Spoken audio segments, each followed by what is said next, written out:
Subscribe to our YouTube channel and press the bell icon for the notifications. Hello my dear students, कैसे हो आप सब लोग। उम्मीद है सब खैरियत से होंगे।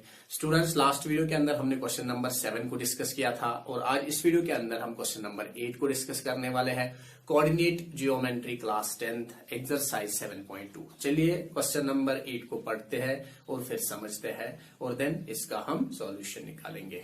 तो क्वेश्चन नंबर 8 क्या है स्टूडेंट्स, आपके स्क्रीन पे भी आ रहा होगा या आप अपनी टेक्स्ट बुक से भी क्वेश्चन देख सकते हो।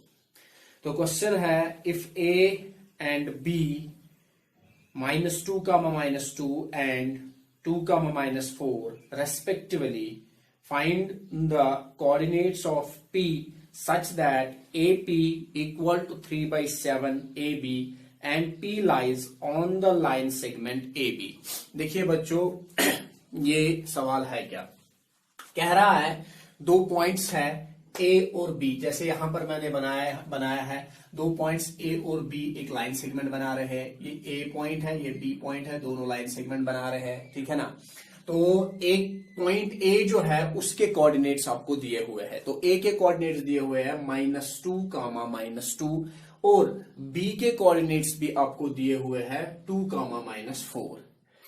उसके बाद क्या कह रहा है कि एक पॉइंट P है जो इस लाइन सेगमेंट ए बी पर है। एक पॉइंट P है, जैसे यहां पर मैंने P लिखा है, एक पॉइंट P है जो इस लाइन सेगमेंट ए बी पर है। लेकिन ये जो P है ये किस तरीके से है, ये P जो है ये 3/7 ऑफ ए बी है।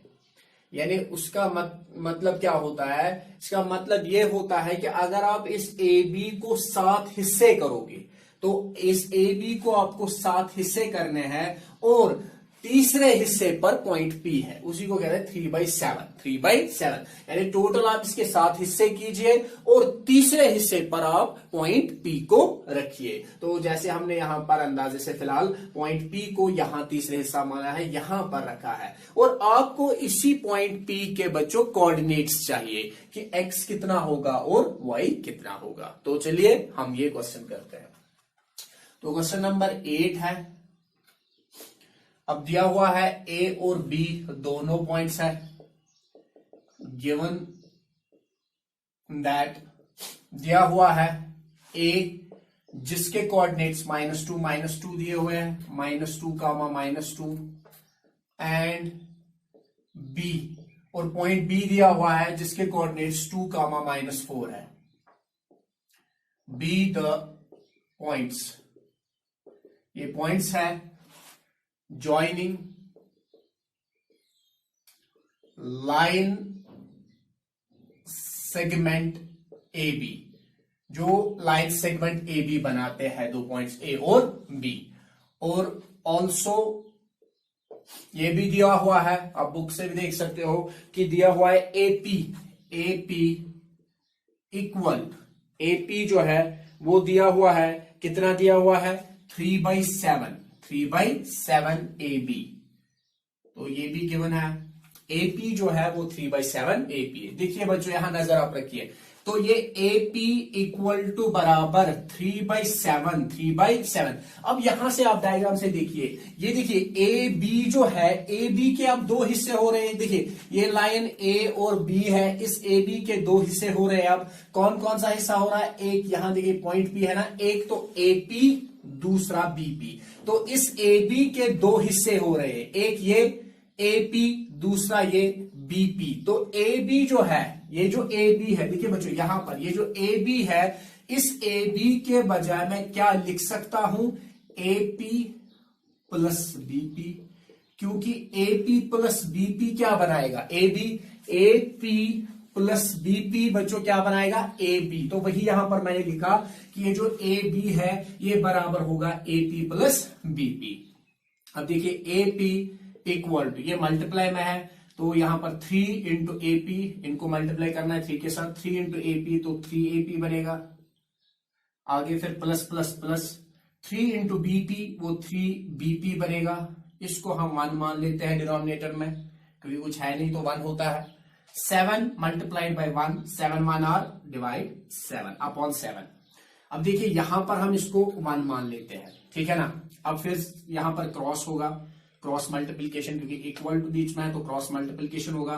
7 इंटू AP बच्चों क्या होता है 7 AP equal to 3 AP into 1 3 AP plus 3 BP into 1 3 BP। बच्चों 3 AP को 1 से भी मल्टीप्लाई करना है, फिर इस 3 BP को 1 से मल्टीप्लाई करना है। अब देखिए ये 7 AP है बच्चों। अब ये 3 AP राइट हैंड साइड में है, इसको उठा के मैं लेफ्ट हैंड साइड में ले जाऊंगा, इसके पास ले जाऊंगा, क्योंकि लाइक टर्म हम एक साइड में जमा करेंगे। तो जब हम इसको उठाएंगे तो ये प्लस है तो ये माइनस बन जाएगा 3 AP, और यहां बचा 3 BP बच्चों। अब देखिए यहां पर हम लिखते हैं, अब 7 AP माइनस 3 AP, 7 AP को माइनस 3 AP तो क्या बचेगा 4 AP बचेगा। 7 माइनस 3 4, यहां बचा 3 BP। अब देखिए बच्चों यहां पर AP, ये देखिए AP 4 इंटू AP और यहां पर है 3 इंटू BP। अब अगर आप यहां AP बाहर निकालोगे, ये AP हमने बाहर निकाला, तो ये BP और 3 किस शक्ल में है, ये BP और 3 जो है ये मल्टीप्लाई शक्ल में, असल में इस तरीके से है, ये 3 इंटू BP ये मल्टीप्लाई शक्ल में है। और अगर ये मल्टीप्लाई शक्ल में है तो ये BP जो है ये इसको क्या हो जाएगा, शाबाश, ये इसको डिवाइड हो जाएगा। इक्वेशन के रूल है। तो यहां क्या बचा बच्चों 3, यहां 3, और यहां से बताइए 4 और AP की शक्ल में है मल्टीप्लाई, और ये 4 इसको क्या हो जाएगा डिवाइड हो जाएगा, क्योंकि मल्टीप्लाई शक्ल में तो डिवाइड हो जाएगा। अब देखिए AP कितने हिस्से 3, BP कितने हिस्से, यहां से आप देख सकते हैं, ये देखिए AP 3 हिस्से है, BP 4 हिस्से, तो हम लिख सकते हैं AP इज टू, रेशो में आप देखेंगे इसको, AP is to BP equal to 3 is to 4। तो अब जब हम रेशो में देखेंगे तो AP इज टू BP जो है वो निकला 3 इज टू 4, यानी AP जो है ये 3 हिस्से है और BP जो है ये 4 हिस्से है, ठीक है।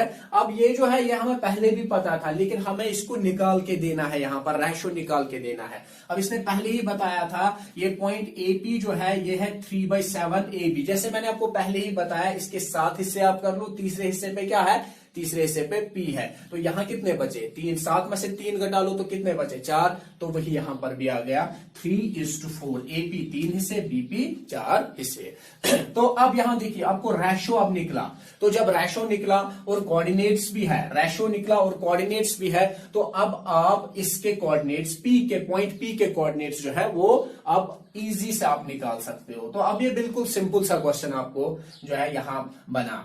अब हम देखेंगे यहां पर हम लिखेंगे हेयर, सुनिए अब x1 बताइए बच्चों, x1 देखिए ये x1 है, ये y1 है, और ये x2 है, ये y2 है, तो बताइए तो x1 कितना है -2, ठीक है, और y1 भी है -2।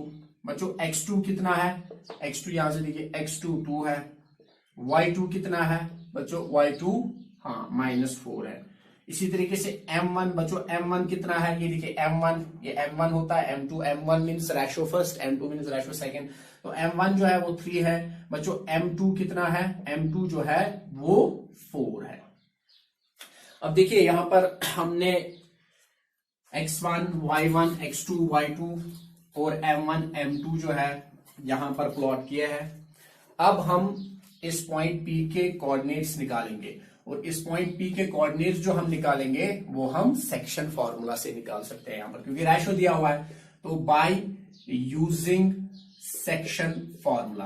तो बच्चों सेक्शन फॉर्मूला इस्तेमाल करते हैं, और सेक्शन फॉर्मूला जो है इस पॉइंट पर हम करते हैं इस्तेमाल P x, y, और बच्चों आपको पता है सेक्शन फॉर्मूला है क्या, तो सेक्शन फॉर्मूला हम लिखते हैं mx प्लस, शाबाश, mx divided by m plus m comma my plus my divided by m plus m।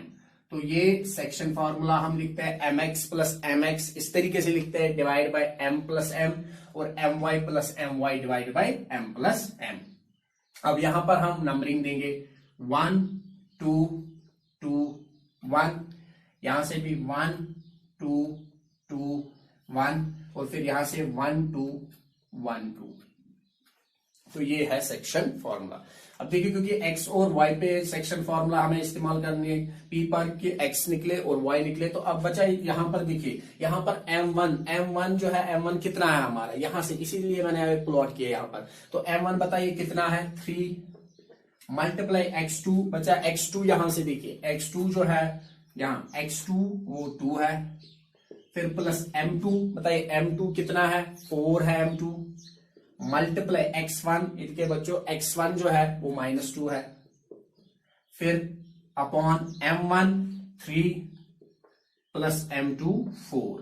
इसी तरीके से m1 बच्चों यहां देखिए, m1 जो है यहां से देखिए m1 कितना है 3 है, तो m1 3 मल्टीप्लाई y2 बच्चों यहां से देखिए y2 कितना है -4 प्लस m2 4 है यहां पर, मल्टीप्लाइड बाई y1 वो -2, ये देखिए यहां पर -2, और फिर अपॉन 3 प्लस 4 m1 प्लस, तो multiply 3 2 r 6 plus minus 4 2 r 8 divide by 3 plus 4 7, और इसी तरीके से plus minus 4 3 r 12 plus minus 4 2 r 8 divided by 7 3 plus 4। अब देखिए बच्चों यहां पर, अब प्लस माइनस करना, माइनस है, प्लस माइनस 8 को 6 काटेंगे तो कितना बचेगा 2, लेकिन माइनस क्योंकि माइनस ज्यादा है तो इसी की साइन आएगी, डिवाइडेड बाई 7 कामा। इसी तरीके से आप यहां कर सकते हो बच्चों, माइनस क्या होता है, प्लस करना प्लस, लेकिन निशानी माइनस की ही रहेगी क्योंकि दोनों माइनस है। 12 प्लस 8 वो 20 होता है, डिवाइडेड बाई 7। तो यही कोऑर्डिनेट्स हमें निकालने थे कि ये कह रहा था कि आप बताइए पॉइंट P जो है उसके क्या कोऑर्डिनेट्स है। तो पॉइंट P के जो कोऑर्डिनेट्स होंगे, x जो होगा वो -2/7 होगा और y जो होगा वो -20/7 होगा। तो ये कोऑर्डिनेट्स हमें निकालने थे। तो required coordinates of point P जो होंगे वो होंगे -2/7 कामा -20/7। तो आई होप कि आपको ये क्वेश्चन समझ में आया होगा। अगर आपको कोई डाउट इस क्वेश्चन में है तो आप मुझे कमेंट करके लिख सकते हो, या आप 1-2 बार इस क्वेश्चन को देख लो, आपको वो डाउट जो है क्लियर हो जाएगा। तो ये वीडियो आपको कैसा लगा, आप अपने फ्रेंड्स में ये शेयर कीजिए ताकि वो भी इसका फायदा उठा सके। और नेक्स्ट वीडियो के अंदर हम क्वेश्चन नंबर 9 को डिस्कस करते हैं। Till then good bye.